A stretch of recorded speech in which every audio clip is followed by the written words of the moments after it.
एक बार की बात है, एक बहुत बड़ा नेता एक साधु के छोटे से आश्रम में गया, क्योंकि उसने बहुत सुना था उस साधु के बारे में और उसके मन में आया कि मैं एक बार जाकर के देखता हूं कि लोग इतनी तारीफ क्यों करते हैं उसकी।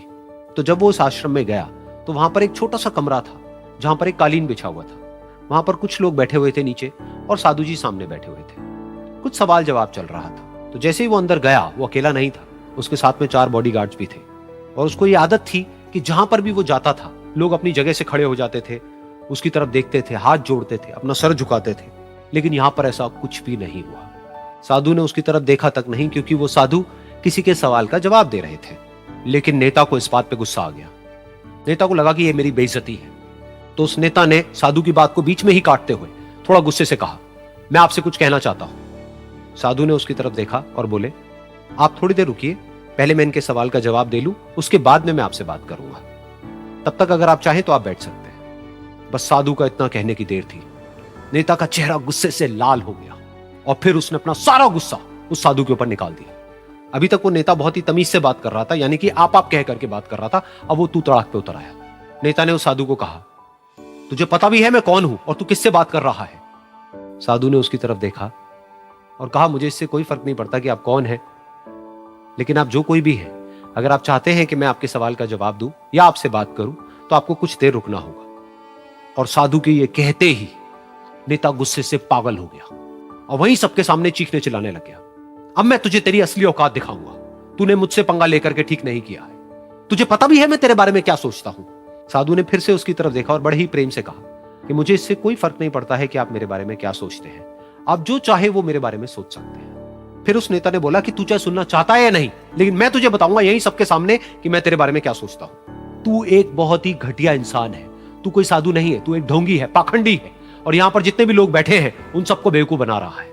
तेरा बस एक ही मकसद है कि इन लोगों की जेब में जितना भी पैसा है वो सब तेरे पास में आ जाए। तू अपने फायदे के लिए इन लोगों का इस्तेमाल कर रहा है और अब मैं तुझे नहीं छोड़ने वाला। तेरा पर्दाफाश करके रहूंगा पूरी दुनिया के सामने।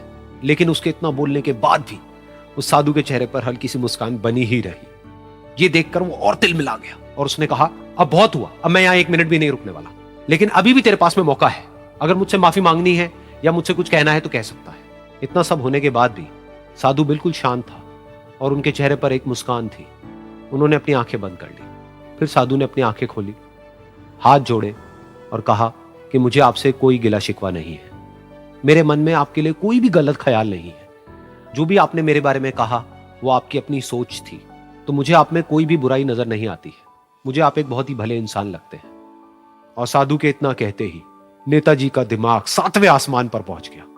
उनके चेहरे पर एक अजीब सी खुशी थी, क्योंकि उस साधु ने वो ही कहा जो बाकी सब लोग उस नेता को कहते हैं। और वो खुशी खुशी उस आश्रम से अपने घर की तरफ चला गया और जा करके अपने पिताजी के साथ में बैठ गया। उसके पिताजी की आंखें बंद थी और वो ध्यान में थे। पूरी जिंदगी उन्होंने सिर्फ लोगों की सेवा करी और बदले में कुछ भी एक्सपेक्ट नहीं किया। तो थोड़ी देर बाद जब उन्होंने अपनी आंखें खोली और देखा अपने बेटे को अपने साथ बैठे हुए, तो उनके बेटे के चेहरे पर आज एक अजीब सी खुशी थी जो आज से पहले उन्होंने कभी नहीं देखी थी। फिर उसने एक एक करके सब कुछ बताया कि आज क्या हुआ, किस तरह से वो आश्रम गया, वहां पर क्या हुआ, उसने क्या कहा, उन्होंने क्या कहा। तो जब इसके पिताजी ने पूरी बात सुनी तो थोड़ा सा मुस्कुराए और अपने बेटे को देख करके बोले कि उन्होंने तुम्हारी तारीफ नहीं करी है, क्योंकि उन्होंने वो नहीं कहा कि जो तुम हो, उन्होंने वो कहा कि जो वो खुद है। और तुमने जो भी कुछ उनको कहा वो नहीं कहा कि जो वो है, बल्कि तुमने वो कहा जो तुम खुद हो। यही बात वेदों में भी कही गई है, यथा दृष्टि तथा सृष्टि। ये दुनिया तुम्हें वैसी नहीं दिखती है जैसी कि ये दुनिया है। ये दुनिया तुम्हें वैसी दिखती है जैसे तुम खुद हो। जिसकी नजर जैसी है उसके लिए ये दुनिया वैसी ही है। तो अगर तुम अपनी दुनिया को बदलना चाहते हो तो उसका सिर्फ एक तरीका है, अपनी नजर को बदलो।